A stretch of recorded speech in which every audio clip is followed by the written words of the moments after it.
Hello guys, तर मी आज तुम्हाला माझं संध्याकाळचं रुटीन शेअर करणार आहे। संध्याकाळी छान फ्रेश झाले आणि हा लसूण घेऊन बसले होते मी निवडायला, कारण हा गावाकडचा घरचा लसूण आहे आणि खूप जास्त बारीक आहे, म्हणून म्हटलं अगोदर निवडून ठेवावं। आणि मी बसले होते म्हणून श्रव पण माझ्याजवळ येऊन बसली होती। आणि आज मी श्रवसाठी होममेड सेरेलॅक बनवलं होतं। खूप जास्त हेल्दी आहे हे। तुम्हाला जर याची रेसिपी पाहिजे असेल तर नक्की कमेंट करा, मी शेअर करेन। नंतर पीठ मळून घेतलं आणि श्रवचं खायला पण एकीकडे टाकलं होतं। मस्त अशा चपात्या बनवून घेतल्या आणि मी माझ्या अहोंना सांगत होते की अहो बघा, मला फक्त नाकच नाही तर छान चपात्या पण फुगवता येतात बरं का। असो, आमची ही मज्जा मस्ती कायमच चालू असते बरं। इथं ना मला बटाट्याची रस्सा भाजी बनवायची होती, त्यासाठी बटाट्याचे सालं काढून घेतले।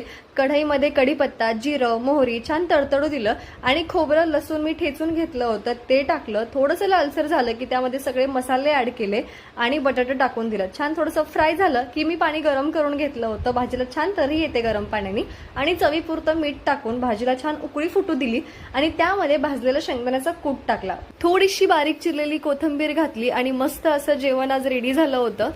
भेटूया पुढच्या ब्लॉगमध्ये, बाय।